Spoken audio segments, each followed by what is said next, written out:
atto questo settore dell'albo delle imprese. Il 15 di marzo è stata adottata una delibera che approva in via definitiva il nuovo sistema dell'albo, che è un sistema allineato con tutte le altre regioni, che fa riferimento allo standard europeo ECS, diciamo, quello sull'uso della motosega.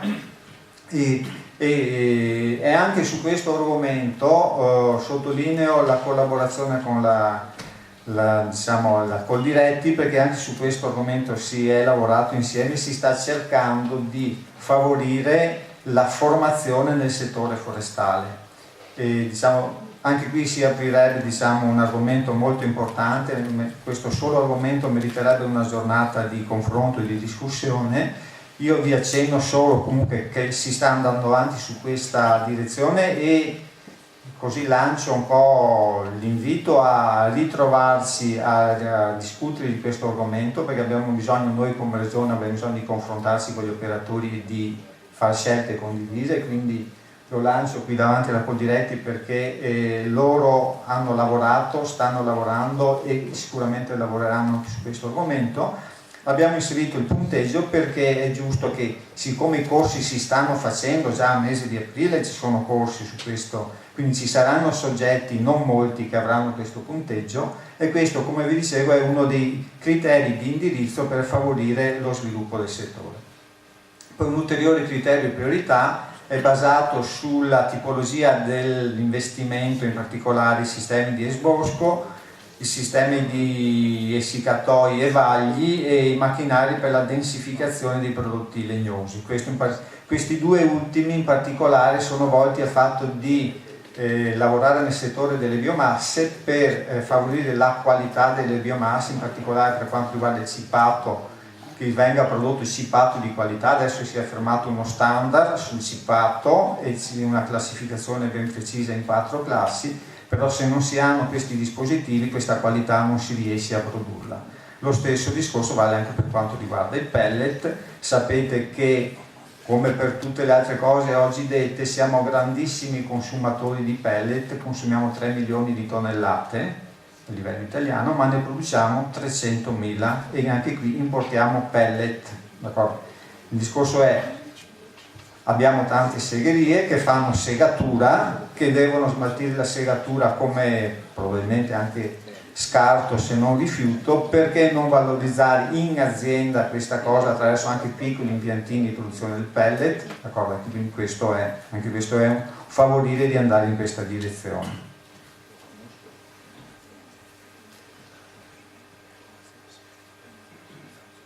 Ecco, altri sempre punteggi per la 8.6 riguardano l'approccio associativo, se la domanda viene fatta da un consorzio, un'associazione, un consorzio proprietario di una regola, oppure, come già detto per l'altra misura precedente, il fatto di avere in gestione un patrimonio di proprietà pubblica con un contratto pluriennale.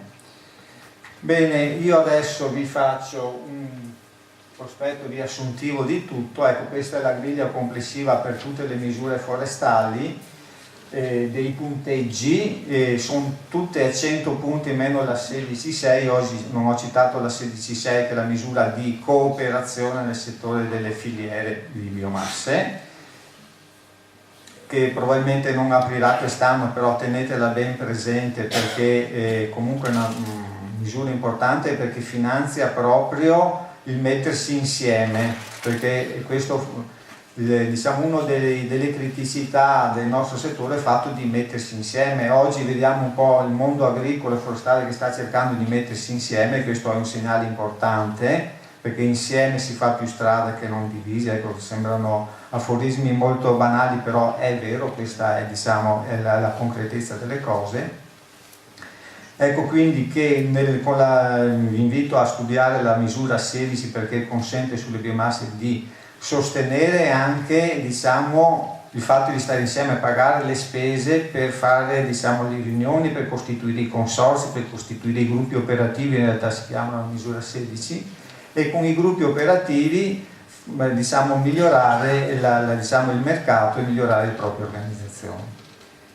per quanto riguarda specificatamente quindi la certificazione, quindi riassumendo un poco, la certificazione di gestione forestale o di catena di custodia a seconda delle misure varia dal 5 diciamo al 30%, il 5% nella misura 4, il 30% nella misura 16, e vedete quindi diciamo come si rapporta a tutto il resto, cioè facendo un'analisi complessiva dei criteri di selezione, tenendo presente che questi punteggi di criteri di selezione non sono ancora consolidati e approvati attraverso un provvedimento, d'accordo, ma si è appena conclusa la cosiddetta consultazione scritta del tavolo di partenariato di cui tipo gli ordini fanno parte, le organizzazioni di categoria fanno parte, tutte diciamo, le rappresentanze istituzionali fanno parte. Stiamo discutendo con la Commissione europea perché la Commissione europea voleva che quel limite minimo di 30 punti fosse più alto, d'accordo? E su questo stiamo ancora discutendo, un problema poi di carattere generale. Comunque vedete, sostanzialmente i criteri di selezione sono dividibili in due gruppi. Un gruppo sono elementi fissi e strutturali che sono come gli svantaggi, le aree interne e le aree naturali, che possono incidere dal 55 all'80% del totale punteggio, diciamo 100, a seconda delle misure, d'accordo? A seconda delle diverse misure questo ha un suo senso. Mentre gli elementi variabili, che sono quelli in funzione delle scelte che l'imprenditore fa, il proprietario fa, che sono come tipo di investimento, associazionismo, albo imprese, certificazione, questi variabili che quindi uno può scegliere di certificarsi se non è già certificato, può privilegiare un investimento piuttosto che un altro, ecco, questi incidono dal 20 al 45%. All'interno di questi la certificazione, come già detto, appunto certifica dal 5, si varia dal 5 al 30% a seconda della misura e dei criteri specifici del tipo di investimento.